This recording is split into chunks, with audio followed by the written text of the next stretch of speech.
I was so amazed when I started working metals, how comfortable I felt. It was so naturally for me to work the fire, deal with the smoke, deal with the noise. I felt comfortable. It's like I had done it before. I just needed to learn the specifics. But for me, everything made sense, and it happened. And somehow the metals and the things around me work with me.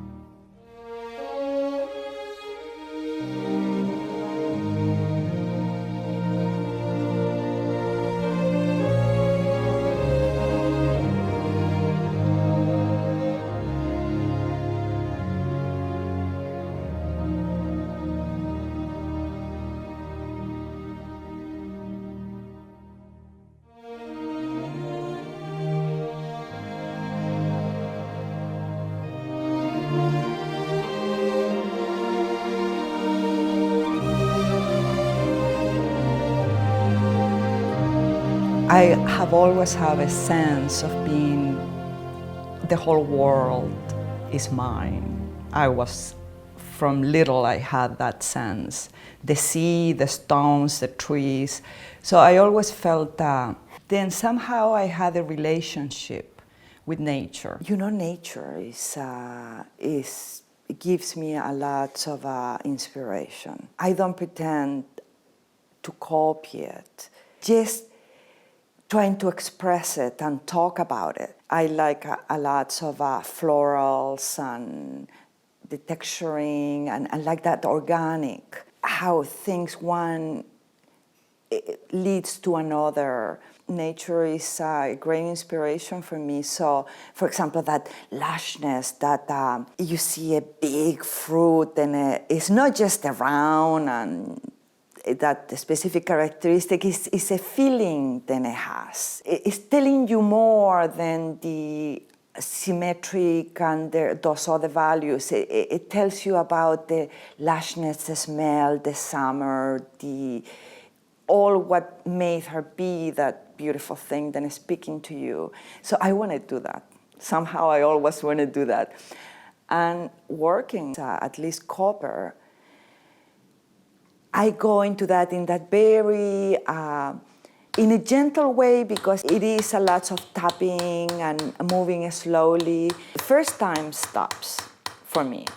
I start working and then I look up and 4 hours have gone by. I adore that. I love that, just to be so engaged, and I'm just there with the metal in every little inch. I go touching and hammering and bringing that, and I can see how, for example, if I'm making a leaf and I push it this way and it goes up and then reveals itself to me and say, oh, yeah. But it's always surprising. It's always surprising. So you sort of know, but you know to just a certain extent. The other part is the metal is going to tell you. So it's like we are joint partners. You see, it's like you just allow yourself to give yourself to it. And that takes you. But you are comfortable enough to surrender. There are risks there. But if you're brave and you can take that risk, you have great rewards. I don't see myself just being me. I see myself being everything around me. But in the shop, it's just so much that interactive. And maybe I do like it so much because it's not something you can speak with words. There are actions. It's beyond, and maybe I don't have the vocabulary for it.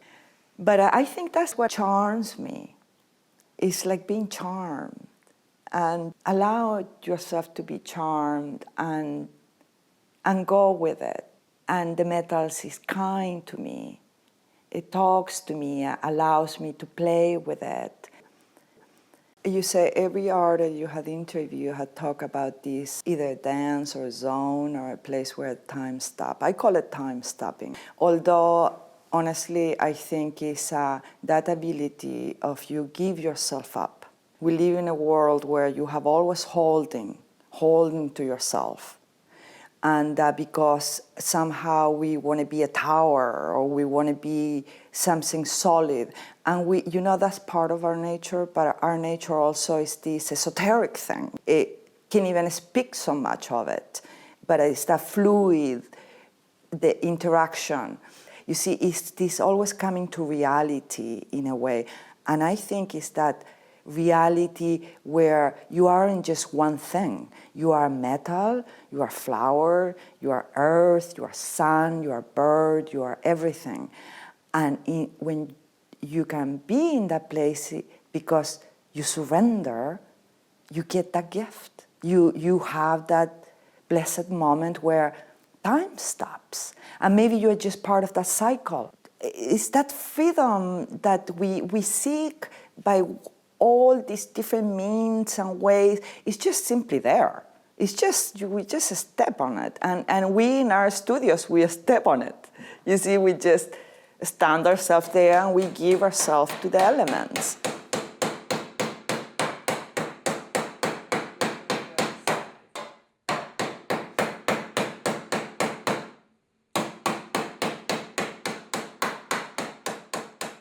Do all your pieces turn out as you expected?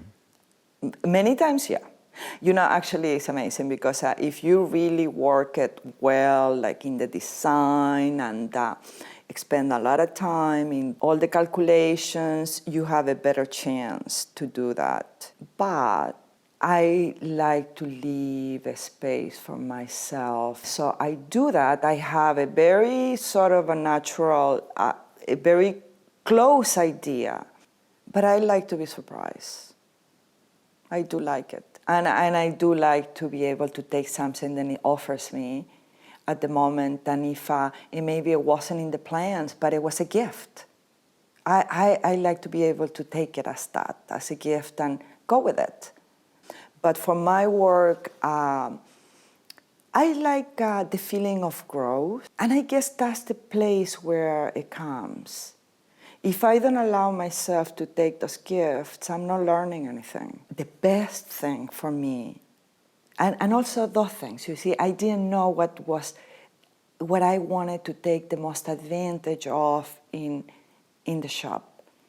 And after years of working, I realized that for me, to get that fluid feeling where metal stops feeling like metal, and it feels like something else. And also it becomes tactile. It's like you feel like touching it.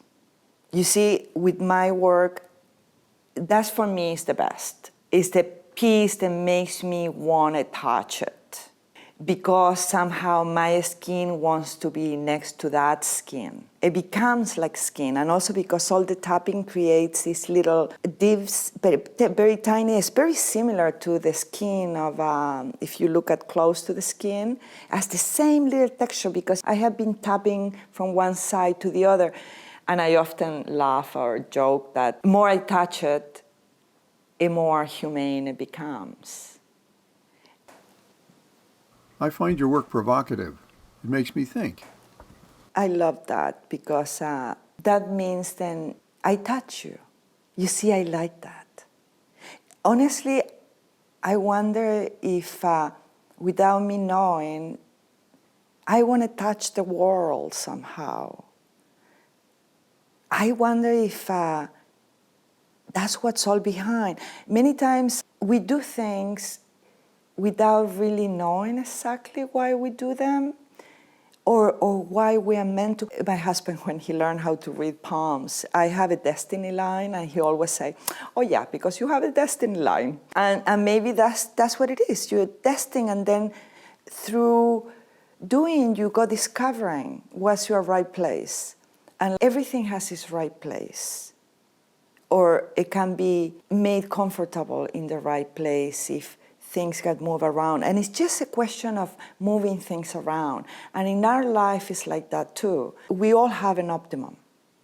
The trick is to find where your optimum is. When I create a piece and touches or make you think or get you angry or happy or whatever it is, somehow inside me it tells me then that's what I wanted. Although perhaps I wasn't thinking of you when I was doing it, but somehow that you telling me that makes me happy.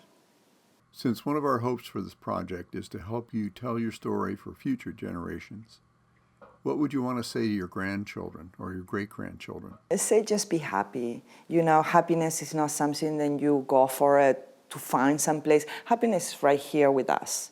It's all the time, like love.